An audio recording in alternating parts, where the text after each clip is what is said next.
Graça e paz, meus irmãos. Mais uma vez estamos aqui para gravarmos uma mensagem no livro de Cantares de Salomão, dando sequência a esse estudo que nós estamos fazendo no livro de Cantares de Salomão. E recentemente alguém me questionou que tipo de interpretação eu faço de Cantares de Salomão, uma vez que em outros vídeos eu fiz uma crítica da interpretação alegórica e do perigo que é a interpretação alegórica. E agora eu estou fazendo a interpretação alegórica. Na verdade, quando eu fiz a crítica, de fato, a interpretação alegórica ela é perigosa. Por quê? Porque você acaba criando espaço para colocar no texto bíblico aquilo que o texto não quer dizer, né? Porque você vai sempre procurar um significado atrás daquelas palavras, né, que estão descritas ali. Eu vejo isso com muito, eu vejo que isso é muito perigoso, mas a interpretação alegórica ela é também, de fato, um recurso de interpretação e que é possível ser usado quando se trata de uma literatura poética, como é o caso aqui no livro de Cantares de Salomão. Então, o livro de Cantares de Salomão, um livro poético, e, portanto, cabe uma interpretação alegórica. Embora, na verdade, eu não estou fazendo uma interpretação exclusivamente alegórica, mas eu acabo fazendo uma interpretação mais típica, né? Porque a interpretação alegórica ela acaba tentando procurar um significado em todas as palavras que estão contidas no livro ou na frase. E a interpretação típica não. Ela procura alguns aspectos que pode dar algum sentido. E é nesse caminho que eu vou procurando caminhar, trazendo alguma coisa que a gente pode fazer como uma aplicação espiritual na nossa vida, sem a gente se perder em meio a todos os pormenores que nós encontramos numa poesia e querer procurar significado em todas as palavras. Por quê? Para evitarmos de cairmos em alguma cilada e algum erro. Então, como eu disse anteriormente, no início do nosso estudo, é que esse livro deve ser entendido como o amor de Cristo para com a sua igreja. É, o amor aqui é a expressão central desse livro, né? É esse amor, é o tema do livro aqui, é o amor, né? A centralidade está em Cristo, na pessoa de Cristo, na figura de Salomão aqui, e alguém me questionou, mas Salomão, figura de Cristo, nesse contexto da poesia, do poema, sim, porque ele aqui é o rei, né? Algumas pessoas vão falar que esse poema trata-se de um romance entre um camponês e uma camponesa, por causa de algumas expressões que aparecem no meio do livro, mas a expressão de Salomão e do rei, alguns intérpretes vão trazer aqui que de fato está relacionado a um romance de Salomão com a Sulamita, que seria aqui de origem de árabe, né? Devido a alguns aspectos do poema. Então, alguém até me questionou, mas você está usando a mesma interpretação da ICM quando você coloca que a cor morena aqui é gentílica? Não, não estou aqui focando na interpretação da ICM, embora não teria nenhuma dificuldade de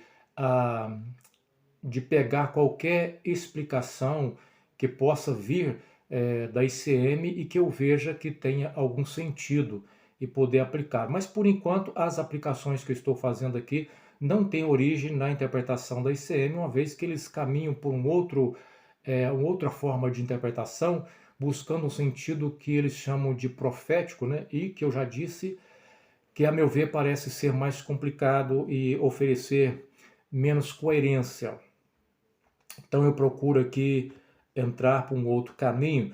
Nós fomos até o versículo de número 6 E hoje nós vamos dar sequência aqui no estudo, com a graça de Deus, que Deus possa assim edificar as nossas vidas com aquilo que nós vamos ler aqui e como nós vamos aplicar. O que eu vou trazer aqui como aplicação não quer dizer que essa tem que ser a aplicação única e única aplicação possível. Não. Dentro daquilo que eu compreendo e que eu consegui compreender, lançando mão de alguns recursos, como alguns autores que também comentaram Cantar de Salomão, né? E eu estou aqui usando, já apresentei de início as fontes que eu estou usando aqui para a interpretação. Então, o versículo 7 diz assim: diga-me, meu amor, aonde levará o seu rebanho hoje? Onde fará as suas ovelhas descansarem ao meio-dia? Por que eu andaria sem rumo como uma prostituta entre seus amigos e os rebanhos deles? O que nós podemos aqui, irmãos, tirar aqui de lição para a nossa vida a partir dessa parte, desses versos que nós acabamos de ler? Quem está aqui dizendo é a amada, né? Ou seja, é a noiva aqui que está dizendo, né, essas frases, e ela começa dizendo aqui: diga-me aonde levará o seu rebanho hoje. Aqui expressa por esses versos que nós lemos o anseio da noiva em estar a cada dia, a cada momento junto do seu companheiro. Ela não quer se ver nenhum instante distante do seu amor. O amor dela para com o Senhor faz com que ela deseje a presença dele a cada instante, a cada momento. E quando ela faz essa indagação, diga-me, meu amor, ela parece aqui apresentar como alguém que por um instante não sabe aonde vai encontrar com seu amado naquele dia. E ela anseia muito estar junto dele, então ela clama, ela pergunta aonde ele vai estar naquele dia. E aqui nós precisamos fazer uma aplicação de que muitas das vezes nós cristãos podemos nos deparar com momentos na nossa vida que parece que nós não começamos a ficar um pouco meio que confusos com relação aos passos seguintes, o que fazer, a direção a ser tomada, e ao mesmo tempo nós não queremos ficar para trás, nós não queremos perder o nosso amado de vista, o Senhor Jesus, a nossa intimidade com Ele, e nesse momento só tem uma solução para nós quando nós encontramos numa situação dessa: clamar ao amado, buscar por ele, perguntar a ele, ir direto a ele. Esse na verdade, esse privilégio que os cristãos têm de poder se achegar ao Senhor Jesus diretamente, sem intermediário, né? Nós podemos ir direto ao Senhor Jesus e conversar diretamente com Ele. Não precisamos de intermediários nesse sentido, né? A liberdade que nós, como cristãos, temos de conversar, de perguntar ao Senhor, de falar com Ele por meio da oração, de pedir a direção que nós precisamos. E ela vai fazer pergunta: onde levará o seu rebanho hoje? Onde fará as suas ovelhas descansarem ao meio-dia? Ou seja, o pastor é aquele que conduz o rebanho para os pastos verdejantes.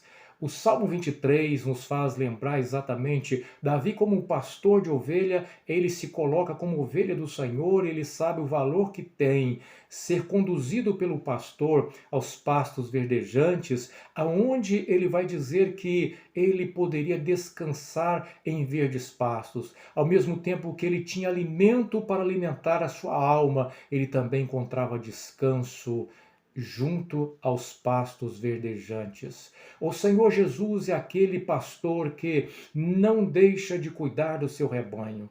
O Senhor Jesus é aquele pastor que se revelou como o pão vivo que desceu do céu. É Ele quem nos alimenta, é Ele que tem a água viva, é Ele que oferece o descanso. Ele disse assim: vinde a mim todos que estáis cansados e oprimidos, e eu vos aliviarei. Ora, se você está me ouvindo neste momento, se sente, quem sabe, cansado, desanimado, com peso na alma, um peso na consciência, busque busque pelo Senhor Jesus, busque o seu amado. Ele não vai deixar a sua alma perdida, sem direção. Se você é um cristão, se você já entregou a sua vida para Cristo, mesmo que o momento que você esteja passando seja um momento difícil, busque o seu amado, busque a intimidade com Ele. Ele não desamparará, Ele te dará a direção, onde apacentará, onde fará os teus ovelhas descansar ao meio-dia.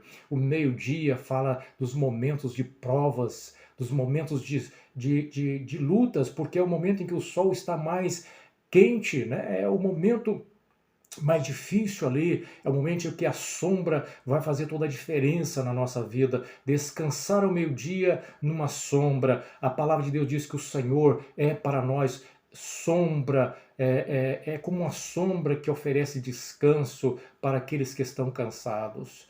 Ah, meus irmãos, o meio-dia muitas das vezes chega para todos nós. É aquele momento do conflito interior, é aquele momento das lutas, muitas das vezes que temos que enfrentar no nosso dia a dia, mas nesse momento nós podemos ir ao Senhor e buscar por Ele, que Ele ouve e responde. Glória ao Senhor Jesus por isso. O que nós vemos aqui, a noiva vai dizer assim: ah, Senhor, como, por que eu andaria sem rumo? Como uma prostituta. A tradução aqui dessa versão NVT traz a expressão prostituta, mas no hebraico é como uma mulher com véu. E essa mulher com véu é aquela mulher que sentiria ali como uma prostituta, envergonhada.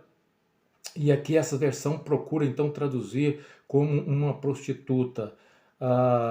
Essa mulher, e ela fala assim: como, Senhor, poderia eu ficar como quem anda sem direção, sem rumo, como uma prostituta?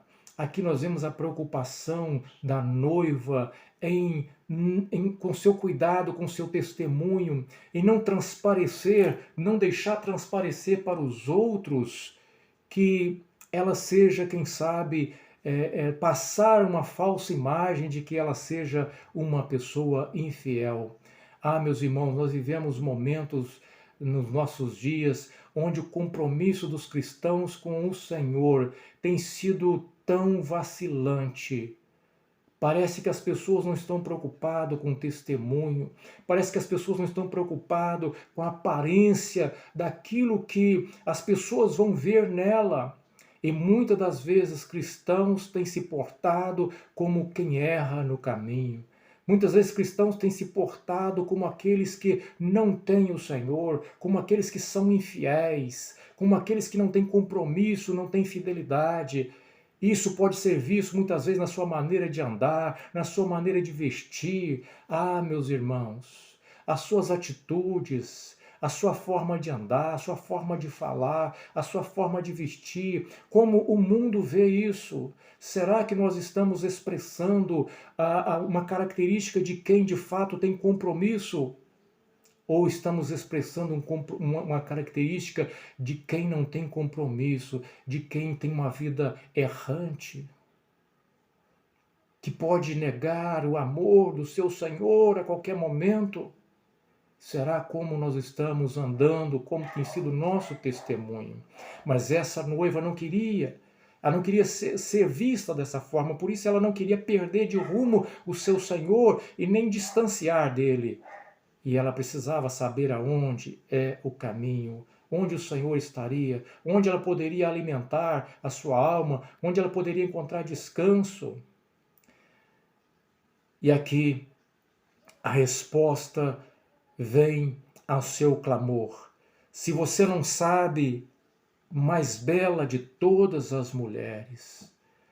A resposta vem como que alguém que está, de certa forma, trazendo um ar de. Como que eu posso dizer aqui? Como que alguém estivesse trazendo uma resposta, ao mesmo tempo dizendo assim: olha, você deveria saber. Se você não sabe, como que se essa resposta fosse assim: olha, você deveria saber. E muitas vezes os cristãos agem exatamente como cristãos imaturos. Nós pegamos as cartas apostólicas, irmãos, quando nós vemos as cartas apostólicas. Vamos ver a carta de Paulo aos Coríntios, meus irmãos. Ali Paulo começa elogiando aquela igreja pelos dons recebidos, tudo que ela tinha. Ela não tinha nada, não faltava nada para aquela igreja. No entanto, era uma igreja que Paulo vai ver que estava cheia de crentes imaturos, cheia de divisões, cheia de carnalidade. Meus irmãos, muitas das vezes é exatamente assim, né? Paulo às vezes vai falar, escrever para a igreja: ora, se é que Cristo habita em vós, se é que Cristo habita em vós, se é que o Espírito Santo habita em vocês, vocês devem agir assim, vocês devem portar assim, porque assim é que agem aqueles que são filhos de Deus, filhos da luz. Não é assim que nós vemos lá nas cartas apostólicas? Às vezes é assim, mas ela não deixa de ser a igreja do Senhor. Ela não deixa de ser a igreja do Senhor, escolhida, eleita, que pode estar passando, quem sabe, um momento de tribulação, de dificuldade, mas é a igreja do Senhor. Ou é a mais bela das mulheres. Os cristãos, por mais frágil que seja, por menor que seja um cristão em termos de crescimento espiritual, de maturidade, muitas das vezes, mas ele ainda continua sendo mais belo do que aqueles que não conhecem o Senhor, porque a beleza do cristão está pela presença de Deus em nós, através do Espírito Santo. Se você não sabe, mais bela de todas as mulheres, é que o amado está falando, siga a trilha do meu rebanho. Ora, não há como perder, não há por que ficar ansioso no aspecto espiritual. Basta seguir as trilhas do rebanho. Ou seja, a palavra de Deus, ela aponta o caminho que o rebanho do Senhor tem que seguir. Jesus diz: eu sou o caminho, a verdade e a vida. Ninguém vem ao Pai senão por mim. Jesus é o caminho. E Jesus é uma trilha de rebanho, é um caminho estreito, mas é um caminho onde as ovelhas seguem e conhecem o caminho. Portanto, as ovelhas não deveriam se perder tão facilmente. Basta seguir a trilha do meu rebanho.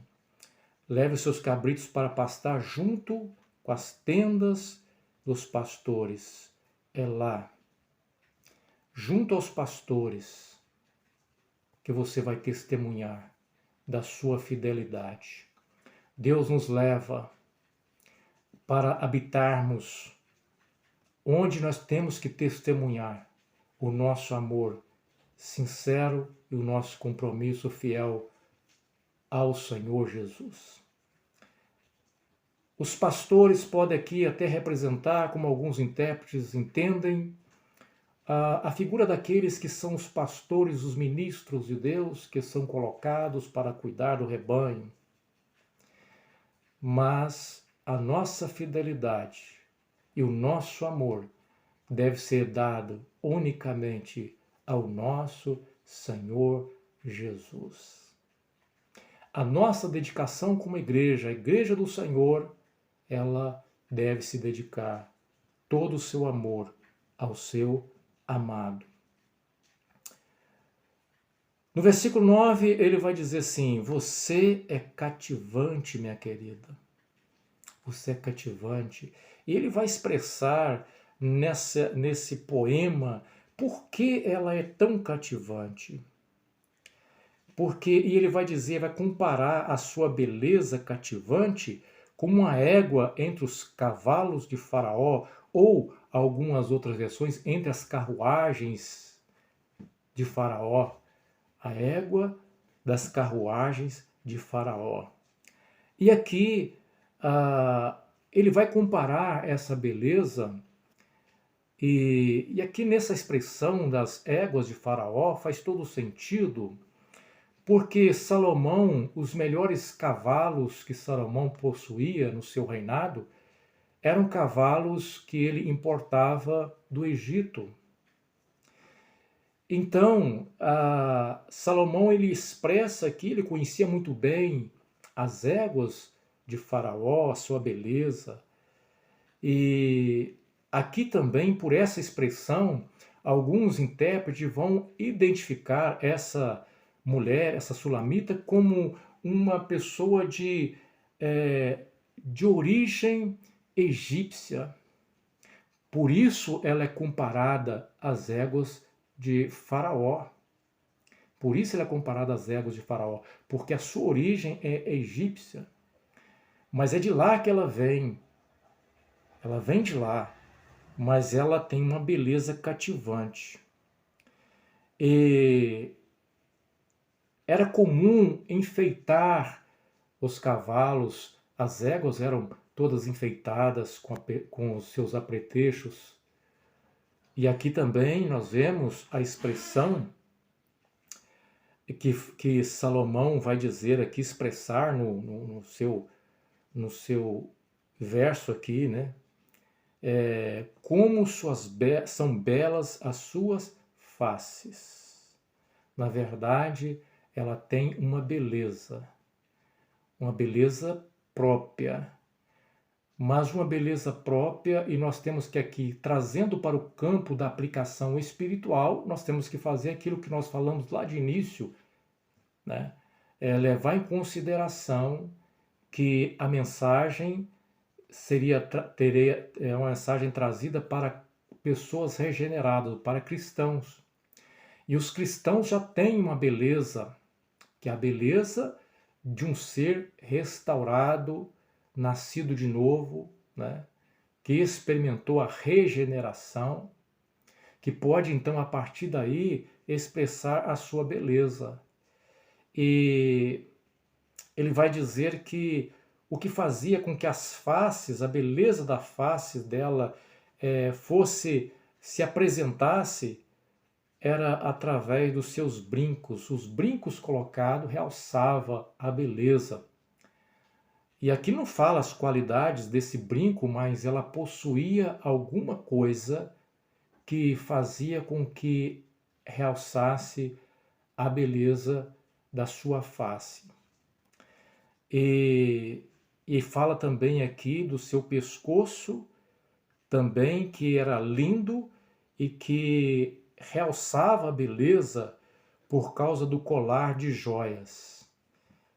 E pegando aqui algumas interpretações, que a meu ver é possível fazer essas aplicações, Matthew Henry, ele vai dizer que são os dons da graça de Deus que faz realçar a beleza da noiva de Cristo.